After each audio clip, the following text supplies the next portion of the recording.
Dalam perjalanan awal seorang hamba menuju Tuhannya, doa adalah senjata dan sarana komunikasi yang vital. Seorang hamba diajarkan untuk merengek, meminta segala hajat duniawi maupun ukhrawi.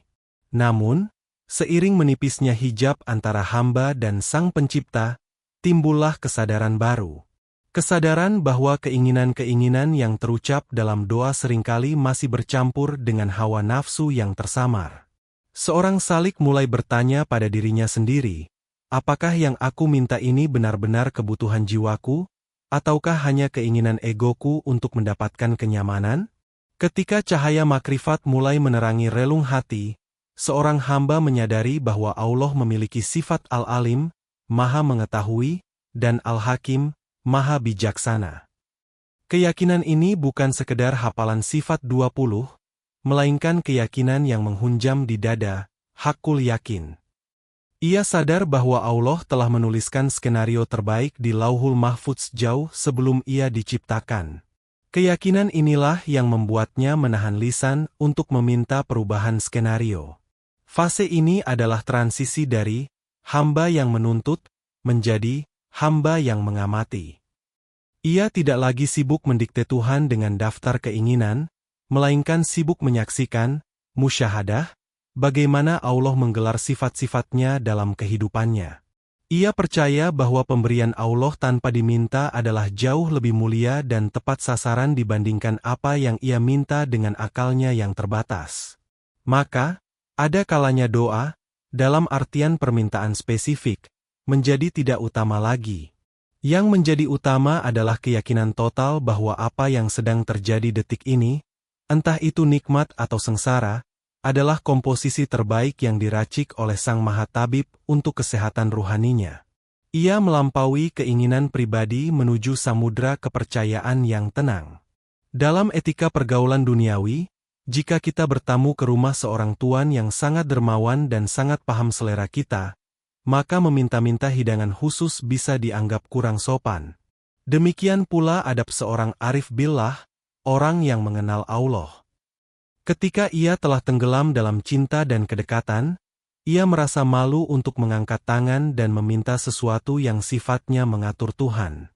Rasa malu atau haya, ini muncul karena ia menyadari betapa Allah selalu mendahului kebutuhannya.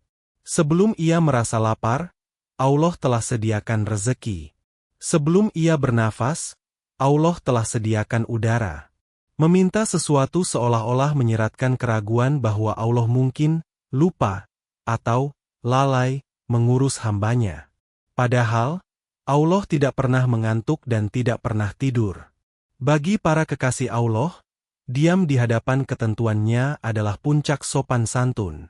Mereka membiarkan Allah berkehendak atas diri mereka sebagaimana mayat di tangan orang yang memandikan. Mayat tidak protes dimiringkan ke kanan atau ke kiri, disiram air dingin atau hangat. Kepasrahan total inilah adab tertinggi yang menggantikan narasi doa-doa permohonan.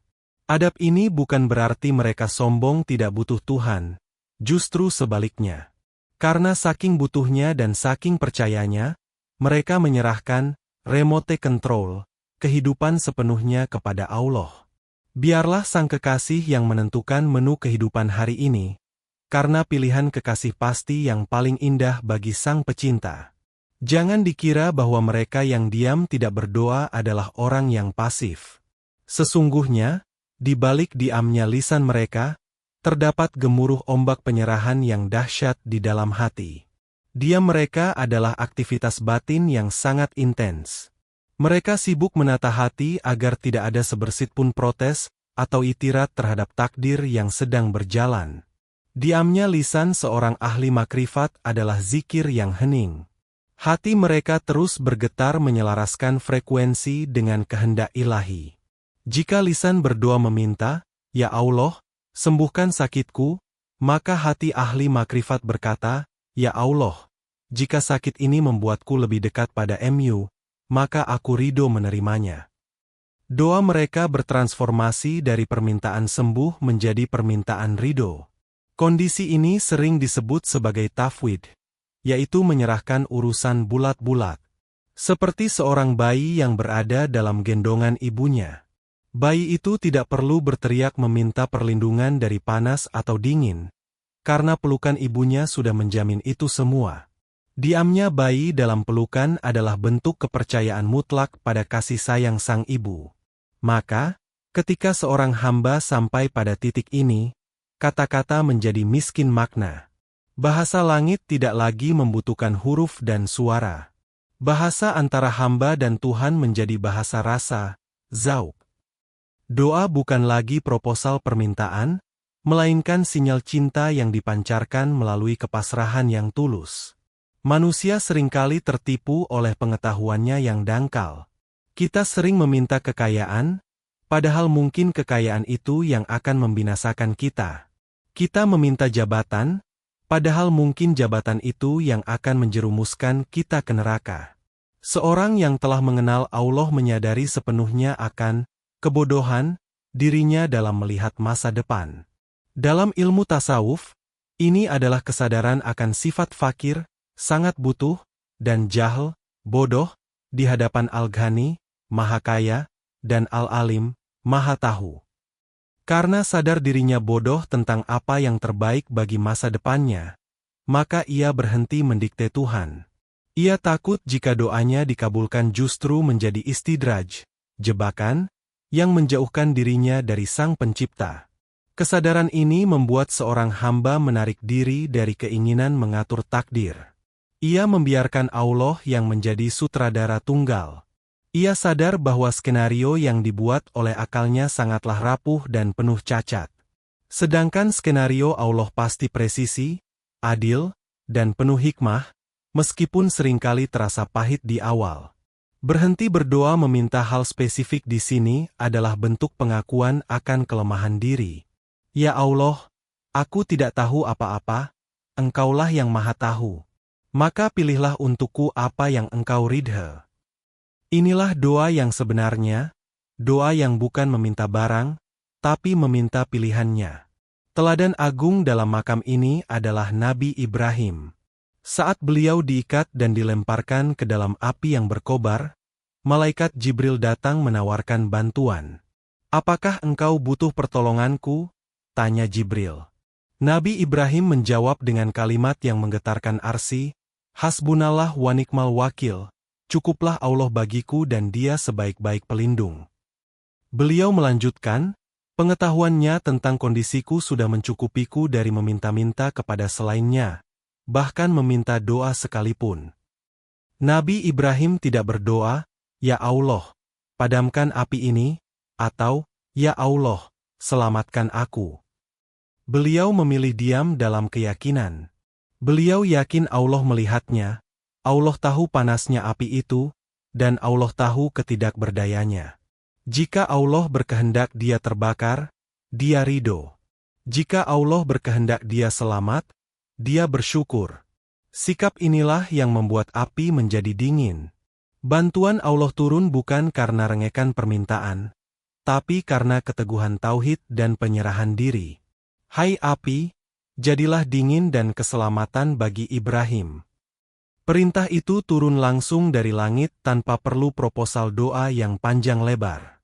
Kisah ini mengajarkan kepada para penempuh jalan spiritual, bahwa ada saatnya kita harus melepaskan semua ikhtiar doa, dan menggantungkan diri sepenuhnya pada ilmu azali Allah.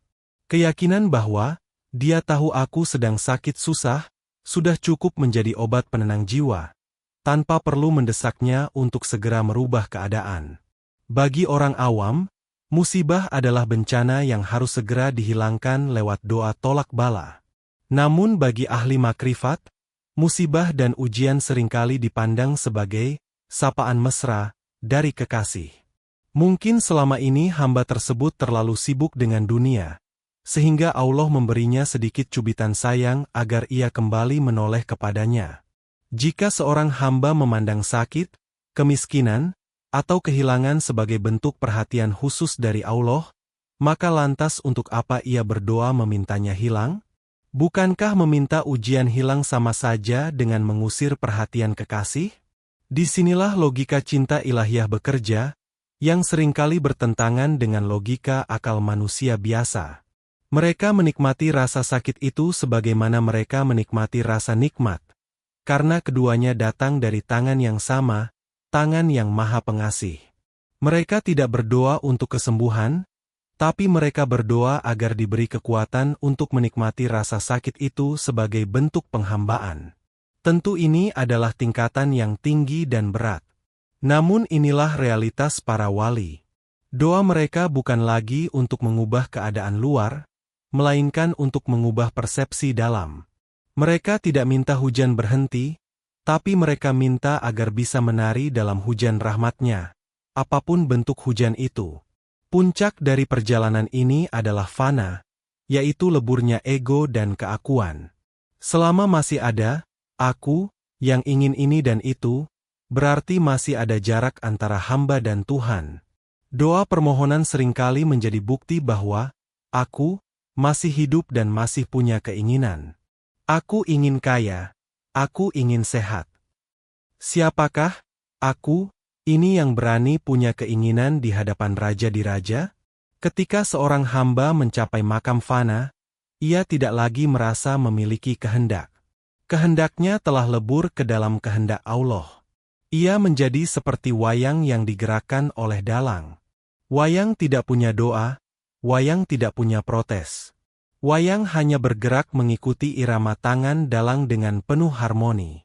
Matinya ego meminta ini membawa kedamaian yang abadi.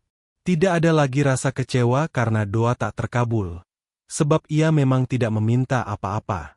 Tidak ada lagi rasa cemas akan masa depan, sebab ia tidak punya rencana apa-apa selain rencananya. Inilah kemerdekaan sejati. Merdeka dari penjajahan nafsu dan keinginan diri sendiri.